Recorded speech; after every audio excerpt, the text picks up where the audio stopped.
नमस्कार. श्री न रा परांजपे लिखित श्री रामकृष्ण चरित्र हे श्री रामकृष्ण परमहंस यांचे चरित्र आपण वाचत आहोत. आज आपण 37व्या प्रकरणातला पुढचा भाग वाचायला घेतो आहोत. असाधारण गुणोत्कर्ष. त्यातला पुढचा गुण आपण घेऊया. कामत्याग. साधना कालाच्या सुरुवातीपासूनच, अथवा असेही म्हटले तरी चालेल की त्यांना समजावयास लागल्यापासूनच त्यांच्या मनाची अगदी पक्की भावना झाली होती की काम आणि कांचन हे ईश्वर दर्शनाच्या मार्गातील दोन अत्यंत जबरदस्त अडथळे आहेत. ही गोष्ट त्यांच्या मनावर पक्की ठसताच ते आपल्या नेहमीच्या स्वभावाप्रमाणे हे दोन्ही अडथळे आपल्या मार्गातून दूर करण्याच्या मागे लागले. कोणतीही गोष्ट अर्धवट करणे हे त्यांच्या स्वभावाला ठाऊकच नसे. कांचनासक्तीचा त्यांनी किती पुरा नायनाट केला होता याचे थोडेसे वर्णन आत्तापर्यंत झाले. आता त्यांनी कामासक्ती किती पूर्णपणे नाहीशी केली होती ते पाहू. पुरुष आणि स्त्री असा भेदभावच नष्ट झाल्यावर सहज कामाला जिंकल्यासारखे होईल असे जाणून साधनाकाळी हा भेदभावच नष्ट होण्यासाठी म्हणून श्री रामकृष्ण प्रत्यक्ष स्त्री वेशासह 6 महिने राहिले. आणि त्यावेळी त्यांच्या ठिकाणी स्त्रीभावच किती अद्भुत रीतीने भिनला होता याचे मधुर भावसाधन प्रकरणात वर्णन आलेच आहे. पुरुष आणि स्त्री असा भेदभाव त्यांनी विचाराने नष्ट करून टाकला होता आणि स्वतःच्या ठिकाणचा मी पुरुष असा भावही पूर्णपणे नाहीसा केलेला होता. तरी ते अजन्म स्त्रियांपासून दूरच राहत. ते म्हणत संन्यासी जितेंद्रिय असला तरी त्याने लोकशिक्षणासाठी स्त्रियांपासून नेहमी दूर असावे. एक दिवस मंडळी बसली असता कामिनी कांचन ताक केल्याशिवाय ईश्वराची प्राप्ती व्हायची नाही असे श्री रामकृष्णांचे उद्गार ऐकून एकजण म्हणाला, पण महाराज, कामिनी कांचन वाचून चालायचे कसे? यावर श्री रामकृष्ण आपल्या अंतरंग भक्ताकडे वळून म्हणाले, ही मंडळी म्हणतात की कामिनी कांचन वाचून चालायचे कसे, पण इथली म्हणजे माझी अवस्था त्यांना काय ठाऊक आहे? एखाद्या स्त्रीचा नुसता स्पर्श झाला तर हात वाकडा तिकडा होऊन विंचवाने नांगी मारावी तशा वेदना होतात. एखादी स्त्री विशेष भक्तिमती आहे असे पाहून आपलेपणाने तिच्याशी ईश्वरीय गोष्टी बोलायला जावे तर मध्ये जणू काय एखादा आडपडदा पडावा तसे होते. त्या पडद्यापलीकडे जायची सोय नाही. एखाद्या वेळी खोलीत एकटेच असावे. इतक्यात एखादी स्त्री आली तर एकदम माझी अवस्था बालकाप्रमाणे होऊन जाते आणि ती स्त्री आपली आई आहे अशी एकदम धारणा होऊन जाते. आणखी एक दिवस कामिनी त्यागासंबंधी गोष्टी चालल्या असता आपल्या साधनाकालची आठवण होऊन ते म्हणाले, त्या काळी मला बायकांचे अत्यंत भय वाटे. असे वाटे की जणू काय एखादी वाघीणच खायला येत आहे आणि तिचे अंग प्रत्यंग खूप मोठे मोठे दिसे, जणू काय एखादी राक्षसीणच. मागे मागे फार भय वाटे. कोणाही स्त्रीला जवळ येऊ देत नसे. आता ती अवस्था राहिली नाही. आता मनास पुष्कळ शिकवून समजावून इतके झाले आहे की आता स्त्रियांकडे आई आनंदमयीची निरनिराळी रूपे या दृष्टीने पाहतो. तरी पण जरी स्त्रिया जगदंबेचा अंश आहेत तरी साधकाला साधूला त्या त्याज्यच. म्हणून एखादी स्त्री जरी फार भक्तिमती असली तरी तिला मी फार वेळ जवळ बसूच देत नाही. थोडक्याच वेळात मी तिला म्हणतो, जा तिकडे देवाचे दर्शन घे जा. इतकेही सांगून ती नच उठेल तर काहीतरी निमित्त काढून मीच खोलीतून बाहेर जातो. बायकांचा सहवास फार वाईट. बायकोच्या सहवासात मनुष्य राहिला की तो तिला वश झालाच. संसारी माणसे बायकोने उठ म्हटले की उठतात, बस म्हटले की बसतात आणि कोणालाही विचारा, का रे तुझी बायको कशी आहे, की तो म्हणालाच माझी बायको चांगली आहे. कोणा एकाची सुद्धा बायको वाईट नाही. पण संसारी माणसाचेच कशाला? एक दिवस मला स्वतःला एके ठिकाणी जायचे होते. रामलालच्या चुलतीला म्हणजे स्वतःच्या पत्नीला विचारता ती नको म्हणाली. मग मीही गेलो नाही. थोड्या वेळाने मनात विचार आला, काय चमत्कार आहे, मी कधी संसार केला नाही, कामकांचनाचा त्याग केलेला, तरी माझी ही अवस्था. मग संसारी माणूस बिचारा आपल्या बायकोला किती वश होत असेल ते देवाला ठाऊक. एक दिवस नारायणाला म्हणजे एक शिष्याला श्री रामकृष्ण म्हणाले, बायका माणसांच्या अंगाची हवासुद्धा स्वतःला लागू देऊ नको. नेहमी काहीतरी जाड वस्त्र पांघरून घेत जा आणि आपल्या आईशिवाय इतर सर्व बायकांपासून 8 हात नाहीतर निदान 2 हात तरी दूर राहत जा. श्री रामकृष्णांच्या साधनाकाळी मथुरानाथ वगैरेंना त्यांचा उन्माद हा अखंड ब्रह्मचर्याचा परिणाम असावा असे वाटून त्यांनी एकदा वेशांच्या घोळक्यात नेऊन सोडले होते. ही हकीकत मागे आलीच आहे. एकदा एक अत्यंत सुस्वरूप वेश्या कलकत्त्यास आली असता तिने ऐकले की दक्षिणेश्वरी एक कामकांचन त्यागी परमहंस राहतात. ती अनेक मठ आणि तीर्थे हिंडली होती, परंतु खरा कामकांचन त्यागी असा एकही साधू तिला आढळला नव्हता. म्हणून हे साधुबुवा कसे आहेत हे पाहण्यास म्हणून ती एक दिवस दक्षिणेश्वरी गेली. श्री रामकृष्ण त्यावेळी आपल्या भक्तमंडळींबरोबर बोलत बसले होते. तेथे गेल्यावर श्री रामकृष्णांना नमस्कार करून ती वेश्या मोठ्या आदबीने तिथेच एका बाजूस उभी राहिली. इतक्यात श्री रामकृष्णांना शौचास लागले म्हणून ते झाऊतलाकडे निघाले. ती चतुर स्त्रीही लगेच त्यांचा गडवा घेऊन त्यांच्या मागोमाग निघाली. झाऊतलापर्यंत गेल्यावर श्री रामकृष्ण एका ठिकाणी शौचास बसले व ती स्त्री तो गडवा घेऊन तिथेच एका बाजूला उभी राहिली. काही वेळाने ती स्त्री पाहते तो श्री रामकृष्ण दोन्ही हातात 2 काटक्या घेऊन एखाद्या लहान मुलाप्रमाणे जमिनीवर रेघोट्या ओढीत तोंडाने काहीतरी गुणगुणत आपल्याच नादात आहेत. थोड्या वेळाने श्री रामकृष्णांनी तिच्यापासून पाणी मागून घेतले व विधी आटोपल्यावर ते तिच्याशी गप्पा गोष्टी करीत आपल्या खोलीत आले.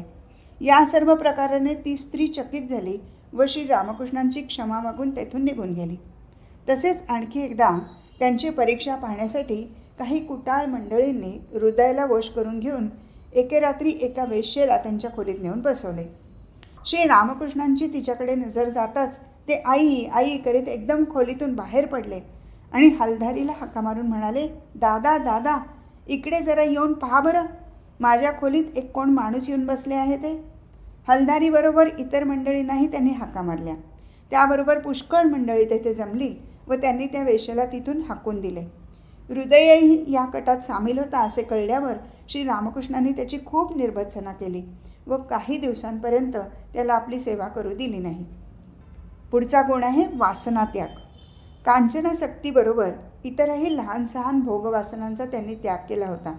ते म्हणत, लहान सहान वासनांचा उपभोग घेऊन त्याग केला तरी चालते, पण मोठमोठ्या वासनांचे तसे करू गेल्यास पतन होण्याचा फार संभव असतो.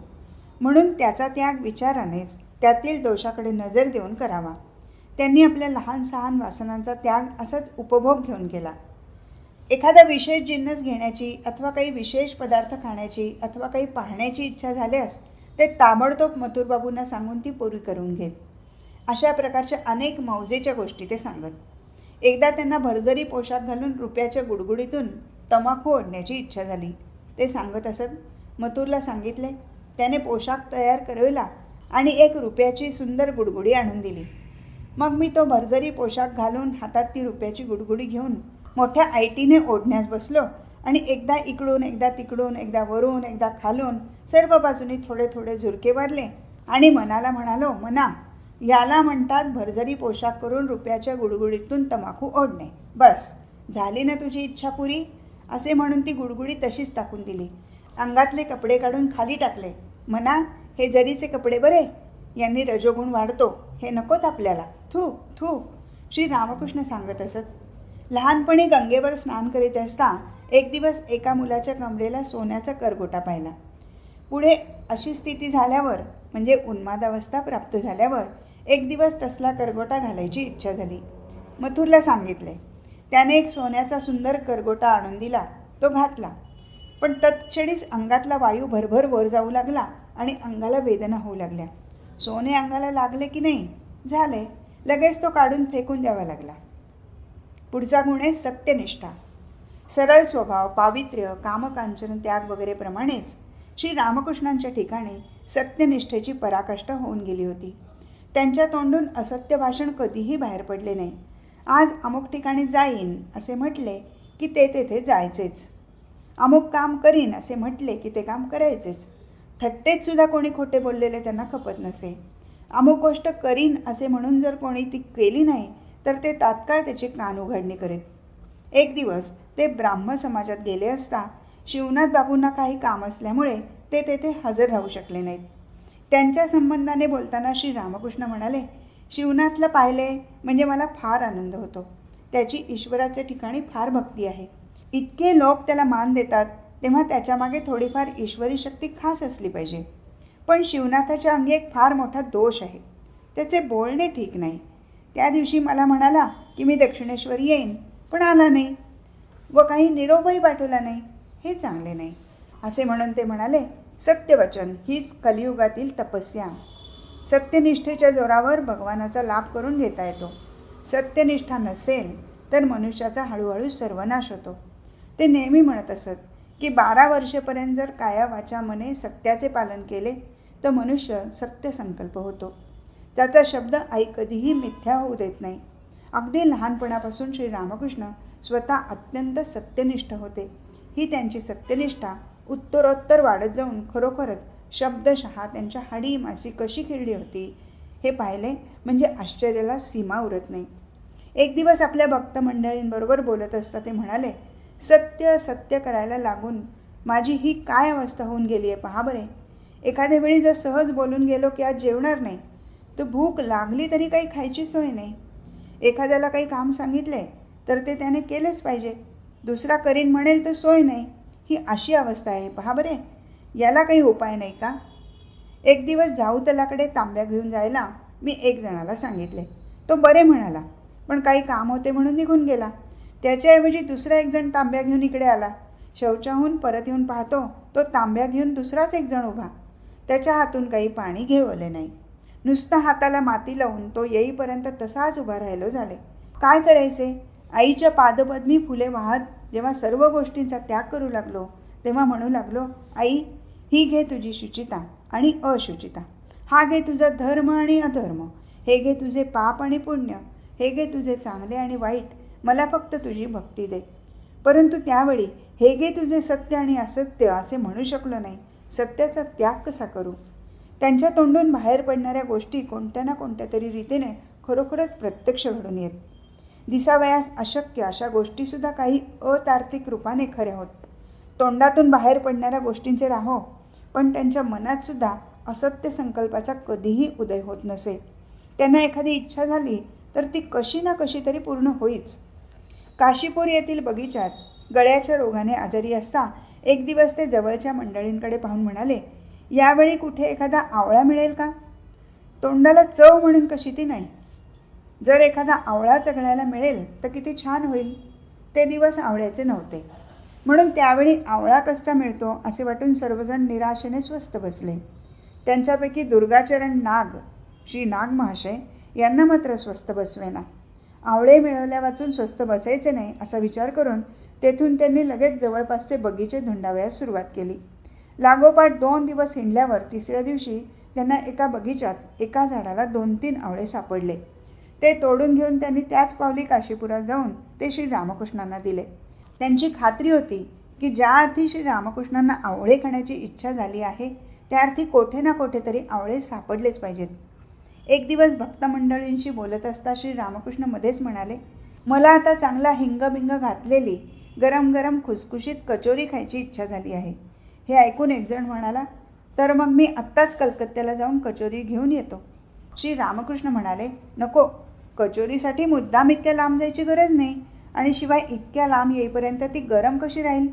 असे त्यांचे बोलणे चालले आहे. इतक्यात कलकत्त्याहून एक जण अगदी तसलीच गरम गरम कचोरी त्यांनाच देण्यासाठी म्हणून घेऊन आला. एक दिवस राखाल दक्षिणेश्वरी आला होता. श्री रामकृष्ण त्याचेबरोबर बराच वेळ बोलत बसले. राखालने काही खाल्ले नसल्यामुळे तो भुकेने व्याकुळ होऊन रडू लागला. खाण्याला देण्यासारखा पदार्थही काही जवळ नाही. असे पाहून श्री रामकृष्ण लगबगीने उठले व घाटावर जाऊन मोठमोठ्याने, ए गौरदासी, एक स्त्री भक्त आहे, माझ्या राखालला भूक लागली आहे, काहीतरी खायला घेऊन ये ग ये, असे म्हणत ओरडू लागले. थोड्याच वेळाने कलकत्त्याच्या बाजूने एक नौका येऊन घाटाला लागली व तिथून बलराम बसू व गौरदासी ही दोघेजण खाली उतरली. गौरदासीने श्री रामकृष्णांना देण्यासाठी म्हणून एक डबावरून रसगुल्ले आणले होते. ते पाहताच मोठ्या आनंदाने तेथूनच राखालला हाका मारीत ते म्हणू लागले, ए राखाल, अरे हे बघ रसगुल्ले, गौरदासी घेऊन आली आहे, भूक लागली म्हणालास ना. राखाल तेथे येऊन किंचित रागवून म्हणाला, महाराज, मला भूक लागली म्हणून ज्याच्या त्याच्याजवळ कशाला सांगत सुटलात. श्री रामकृष्ण म्हणाले, अरे भूक लागली म्हणून सांगायला काय हरकत आहे, ये, हे खा रसगुल्ले. अशी पुष्कळ उदाहरणे सांगता येतील. तोंडाने असत्य भाषण बाहेर न येणे, मनातही असत्य संकल्पाचा उदय न होणे, वाचिक आणि मानसिक सत्यपालनाची गोष्ट राहो, पण श्री रामकृष्णांचा देहसुद्धा नेहमी सत्याचेच पालन करी. सत्य हे कायावाच्या मने करून पाळावे असे शास्त्रे सांगतात. परंतु कायेकडूनही सत्य पाळले जाणे म्हणजे काय याचा उलगडा श्री रामकृष्णांच्या चरित्रात जसा सुंदर रीतीने दिसून येतो तसा इतरत्र दिसून येत नाही. खालील उदाहरणावरून ही गोष्ट स्पष्ट होईल. काली मंदिराजवळ बाबू शंभूचंद्र मल्लिक यांचा बगीचा असून तेथे त्यांचा एक दवाखाना असे. शंभूचंद्र व त्यांची पत्नी या उभयतांची श्री रामकृष्णांवर अत्यंत भक्ती असे व श्री रामकृष्ण मधून तेथे फिरावयास जात व शंभू बाबूंचे बरोबर ईश्वर विषयक गोष्टीत काही काळ घालून परत येत. श्री रामकृष्णांना पोटदुखीची व्यथा असे. एक दिवस ते शंभूचंद्राकडे गेले असता त्यांचे पोट दुखू लागले. शंभूचंद्र त्यांना म्हणाले, आपल्याला मी 1-2 अफूच्या गोळ्या देईन, परत गेल्यावर त्या खा, म्हणजे पोट दुखणे राहील. श्री रामकृष्णांनी ही गोष्ट मान्य केली. पुढे बराच वेळपर्यंत दोघांच्या गप्पा गोष्टी झाल्या व बोलण्याच्या नादात दोघेही ही गोष्ट विसरून गेले. श्री रामकृष्ण परत जावयास निघाले व 10-20 पावले गेल्यावर त्यांना गोळ्यांची आठवण झाली. त्याबरोबर ते परत फिरले, पण परत येऊन पाहतात तो शंभूचंद्र तेथून गेले होते. तेव्हा एवढ्यासाठी त्यांना कशाला हाक मारावी असा विचार करून कंपाऊंडर जवळून अफूच्या 2 गोळ्या घेऊन ते परत फिरले. पण वाटेत आल्यावर काय झाले कुणास ठाऊक, त्यांना नीट चालवेनाच. पाय रस्त्याने सरळ न जाता नाल्याच्या बाजूलाच ओढ घेऊ लागले. असे का होते, वाट तर चुकली नाही ना असा संशय येऊन मागे वळून पाहतात तो मागील रस्ता नीट दिसत होता. न जाणो खरोखरच रस्ता चुकला असेल असे वाटून ते शंभूचंद्रांच्या फाटकापर्यंत परत गेले व तेथून आपला रस्ता पुन्हा एक वार नीट पाहून घेऊन परत जाऊ लागले. तरीसुद्धा तसेच, त्यांच्या पायांना रस्ता नीट सापडेच ना. असे का व्हावे याचे कारणही त्यांच्या लक्षात येईना. चालावयास लागावे पण पायांनी सरळ जाण्याचेच नाकारावे. असे 2-3 वेळा झाल्यावरती निराश होऊन रस्त्यात बसले तो एकाएकी त्यांच्या मनात आले, अरे हो, शंभू तर म्हणाला होता की माझ्याजवळून गोळ्या घेऊन जा, पण तसे न करता व त्याला न कळवता मी त्याच्या कंपाऊंडरकडून गोळ्या घेऊन चाललो आहे. म्हणूनच आई मला येथून जाऊ देत नसावी. शंभूला विचारल्याशिवाय गोळ्या देणे कंपाऊंडरला योग्य नाही व माझ्याजवळून घेऊन जा म्हणून त्याने सांगितले असता दुसऱ्याजवळून घेऊन जाणे मलाही योग्य नाही. तर अशा रीतीने गोळ्या नेण्यात असत्य भाषण आणि चोरी हे दोन्ही दोष आहेत. म्हणून आई मला येथून जाऊ न देता इथेच अडकून ठेवत असावी असे मनात येताच ते तात्काळ दवाखान्यात गेले. तेथे तो कंपाऊंडरही नव्हता. तेव्हा त्यांनी दारातूनच ती गोळ्याची पुडी आत टाकून, या तुमच्या गोळ्या आत टाकल्या हो असे मोठ्याने ओरडून आपला रस्ता धरला. आता यावेळेस पाय ठीक चालत होते व रस्ताही नीट दिसत होता. लवकरच ते आपल्या खोलीत जाऊन पोचले. ते नेहमी म्हणत असत, ज्याने आपला भार सर्वस्वी आईवर टाकला त्याचा पाय ती इतकासुद्धा बेताल पडू देत नाही. अशा प्रकारची कितीतरी उदाहरणे त्यांच्या चरित्रात दिसून येतात. या अलौकिक सत्यनिष्ठेची व निर्भराची यत्किंचित तरी कल्पना कोणाला करता येईल काय? सत्यनिष्ठा ही त्यांच्या रोमारोमात हाडीमासी इतकी भिनून गेली होती की असत्य संकल्प मनात येणे, वाचेने असत्य भाषण बाहेर निघणे हे त्यांच्या बाबतीत अशक्य होऊन गेले होते. व यदा कदाचित मनात असत्य संकल्प आलाच तर त्यांच्या देहाकडून त्या संकल्पाप्रमाणे कृती घडून येणे हेही अशक्य होऊन गेले होते. त्यांचा जगदंबेवरील निर्भरच काही विलक्षण होता. या त्यांच्या बालकासारख्या सरळ निर्भरातच त्यांचे अलौकिक शक्ती सर्वस्व साठलेले होते. ते वारंवार आपल्या शिष्यांना खालील उदाहरणं देत, तिकडे आमच्या गावी एक माळ आहे. जवळपासच्या गावांना जाण्याला त्यावरून एक अरुंदशी पाऊलवाट असे. एकदा एकजण आपल्या 2 मुलांना बरोबर घेऊन त्या माळावरून चालला होता. लहान मुलाला त्याने कडेवर घेतले होते. मोठा मुलगा त्याचा हात धरून चालला होता. जाता जाता वाटेत काही गंमत दिसून कडेवरचा मुलगा आनंदाने टाळ्या वाजू लागला. ती गंमत पाहून चाललेला मुलगाही बापाचा हात सोडून टाळी वाजवणार तोच ठेच लागून धप्पदेशी खाली आपटला व रडू लागला. त्याचप्रमाणे आईनेच ज्याचा हात धरला त्याला पडायचे भय नाही, पण ज्याने आईचा हात धरला त्याला मात्र भय आहे. त्याने हात सोडला की तो पडलाच. पुढचा गुण आहे ईश्वर निर्भरता. श्री रामकृष्णांची जगदंबेवर एवढी उत्कट भक्ती होती की त्यांना जगदंबे वाचून दुसरे सुचतच नसे असे म्हटले तरी चालेल. एक दिवस विचार करणे यावरून गोष्टी निघाल्या असता ते मणीला म्हणजे एका शिष्याला म्हणाले, बाबा, पुरे झाले विचार करणे. नुसता विचार करून का कुठे ईश्वराला आणता येईल?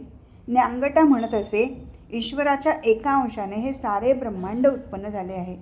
एवढे मी ऐकून ठेवले आहे, बस झाले. जास्त विचार करण्याची गरज काय? हाजऱ्याची भारी विचारबुद्धी, त्याचा नुसता हिशोब ऐकत जा. इतक्या अंशाने जगत झाले. आता इतके अंश बाकी राहिले. तो एखाद्या दिवशी माझ्याजवळ आला आणि हिशेब करू लागला म्हणजे माझ्या डोक्यात तिडीक उठते. काय जाळायचं आहे असल्या हिशोबाला?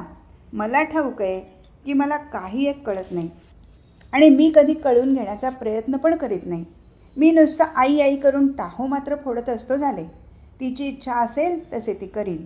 इच्छा असेल तर समजावून देईल, नसेल तर नाही समजावून देणार. माझा मांजराच्या पिल्लासारखा स्वभाव आहे. पिल्लाला नुसते मियाऊ मियाऊ करायचे ठाऊक असते. मग त्याची आई त्याला कुठे का ठेवेना, उकिरड्यात ठेव की घरमालकाच्या बिछाण्यावर ठेव. लहान मुलांना आई हवी असते. आपली आई श्रीमंत आहे की गरीब आहे हे त्यांना माहीत नसते.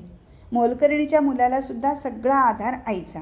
मालकाच्या मुलाशी त्याचे भांडण झाले तर ते त्याला म्हणते, थांब बरं का, आता मी आपल्या आईला जाऊन सांगतो. आणि श्री रामकृष्णांचीही सदैव हीच अवस्था असे. आपल्याला काही एक समजत नाही, आपल्या आईला सारे काही समजते. तिची इच्छा असेल तसे करील हा त्यांचा नेहमीचा भाव असे. आपल्या साधनाकालाच्या गोष्टी सांगत असता एक दिवस श्री रामकृष्ण म्हणाले. तेव्हा मी धरणे धरून बसे. मी म्हणे, आई, मी मूर्ख अडाणी माणूस, मला समजवून दे. वेद, पुराणे, तंत्रे, नानाशास्त्रे यात काय आहे ते. आईने मला एक एक करून सारे समजून दिले. आपल्याला ज्ञान प्राप्त व्हावे असा निराळा प्रयत्नच त्यांनी केला नाही. आईची इच्छा असेल तर ती देईल आपल्याला ज्ञान. आपल्याला काय हवे ते आपण आईजवळ मागावे, मग तिला योग्य दिसेल ते ती करील, असा त्यांचा विलक्षण निर्भर होता. जसे ज्ञानाचे तसेच स्वतःच्या शरीर रक्षणासंबंधाचे त्यांचे तिकडे बिलकुल लक्षण असे. साधनाकालाच्या हकीकतीचे वर्णन मागे आले आहे, त्यावरून ही गोष्ट स्पष्ट होईल. सदा सर्व काळ मन ईश्वरचिंतनात तल्लीन झालेले, मग देहाची फिकीर करायची कोणी. साधनाकाली ते एकदा बरेच आजारी होते. ते स्वतः सांगत, एक दिवस काली मंदिरात बसलो असता आईजवळ बरे करण्याची प्रार्थना करण्याची इच्छा झाली, परंतु स्पष्टपणे बोलवेना. इतकेच म्हणालो की आई, ऋदू म्हणतो की आजारपणाची गोष्ट एकदा आईजवळ काढा. पण असे म्हणत आहे तोच म्युझियममधील तारांनी गुंफलेल्या माणसाच्या हाडाचा सापळा एकदम माझ्या डोळ्यापुढे आला. त्याबरोबर मी म्हणालो, आई, तुझी इच्छा असेल तसे कर. इतकेच की तुझे गुणवर्णन करीत हिंडायला सापडावे म्हणून माझ्या हाडाचा सापळा कसा तरी तिथल्यासारखा तारेने गुंफून ठेव म्हणजे झाले. प्रकरण 38. श्री रामकृष्णांची शिष्य परीक्षा. नीट परीक्षा केल्याशिवाय मी कोणालाही आपल्या मंडळीत घेत नाही. धर्मलाभ कोणाला होईल, धर्मलाभ कोणाला होणार नाही, कोणाला किती झाला आहे वगैरे गोष्टी आई मला दाखवते. श्री रामकृष्ण.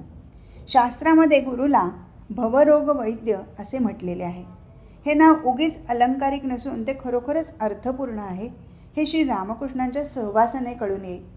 साधक ईश्वरप्राप्तीच्या मार्गात असता तो ज्या ज्या अवस्थांमधून जातो त्या चांगल्या की वाईट, साधकाच्या प्रगतीला त्या अनुकूल की प्रतिकूल हे त्याच्या लक्षणावरून सद्गुरू ताबडतोब कसे ओळखतात. त्या अनुकूल असल्यास साधकाच्या अंगी त्या मुरून अधिकाधिक उच्च अवस्था प्राप्त होणे त्याला कोणत्या उपायाने शक्य होईल, आणि त्या प्रतिकूल असल्यास साधकाचे त्यापासून अकल्याण न होऊ देता त्याच हळूहळू नाहीशा कशा होत जातील या संबंधीने सद्गुरू कशी व्यवस्था करतात या गोष्टी श्री रामकृष्णांच्या जवळ नेहमी पाहावयास सापडत. नरेंद्राला प्रथम निर्विकल्प समाधीचा लाभ झाला तेव्हा श्री रामकृष्ण त्याला म्हणाले, तू आता काही दिवसपर्यंत दुसऱ्या कोणाच्या हातचे खाऊ नकोस, स्वतः स्वयंपाक करून खात जा. या अवस्थेत फार फार तर आपल्या आईच्या हातचे खाल्लेले चालते. इतर कोणाच्याही हातचे खाल्ल्यास हा भाव नष्ट होऊन जातो. एका भक्ताचे बाह्य शौचाचाराकडेच फार लक्ष असे, त्यामुळेच त्याचे मन ईश्वर चिंतनात एकाग्र होत नाही असे पाहता श्री रामकृष्ण त्याला म्हणाले, लोक जिथे मलमूत्र त्याग करतात तिथे एक दिवस तू मुद्रा धारण करून बस आणि ईश्वराचे ध्यान कर. एक जणाचे भजनकाळचे उद्दाम शारीरिक विकार त्याच्या उन्नतीला प्रतिकूल आहेत असे पाहून ते त्याचा तिरस्कार करून म्हणाले, मोठ्या लेखाचे इथे मला आपला भाव दाखवायला आला आहे. खरोखरच भाव असला तर कुठे असे होत असते काय? बुडी मार, स्थिर हो, हे काय?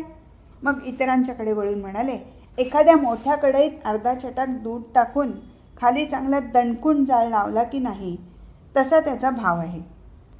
थोड्याच वेळाने कढई खालून काढून पाहावी तो कुठे आहे. दुधाचा एक थेंबसुद्धा नाही. अर्धा चटाक तर नुसते कढईची आतली बाजू माखण्यातच निघून गेले. तसेच एकाचा मनोभाव ओळखून त्याला म्हणाले, निघ साल्या इथून, जरा खा पी चैन कर आणि मग ये. आणि कोणतेही काम धर्म करायचा म्हणून करू नको, जा. काशीपुरातील बगीचात एक दिवस काही वैष्णव भक्त एका तरुण मुलाला घेऊन श्रीरामकृष्णांकडे आले.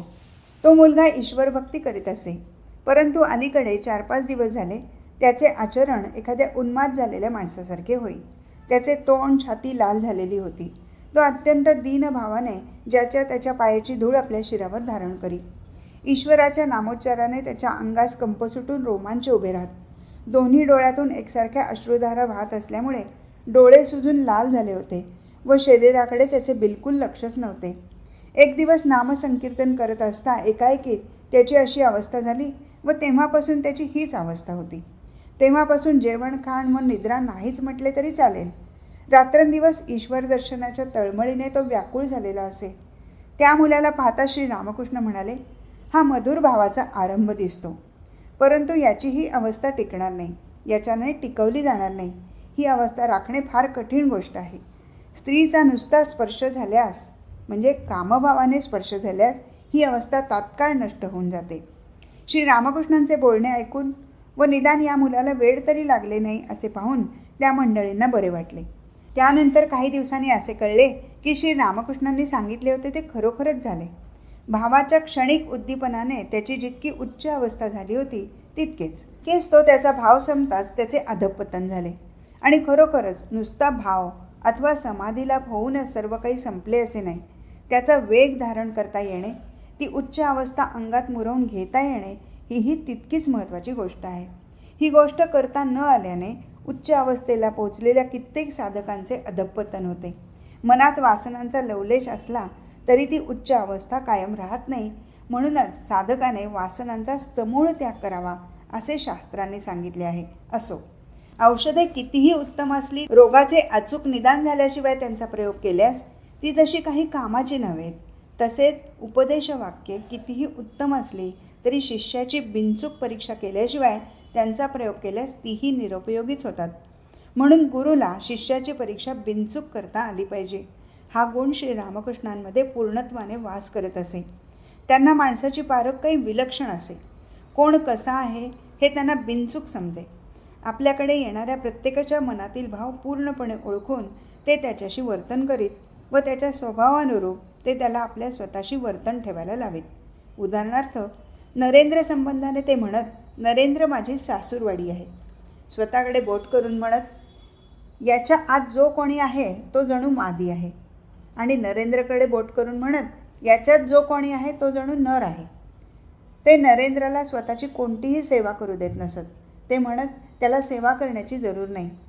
राखालला म्हणजे स्वामी ब्रह्मानंदाला ते स्वतःचा पुत्र समजत व त्याचे मुलासारखे लाड करीत. एखाद्याने आपल्या स्वभावाविरुद्ध आचरण केले तर ते त्यांना बिलकुल खपत नसे. एक दिवस देवीच्या मंदिरात उभे असता भावावेशात त्याने गिरीशला भैरवाच्या रूपाने पाहिले.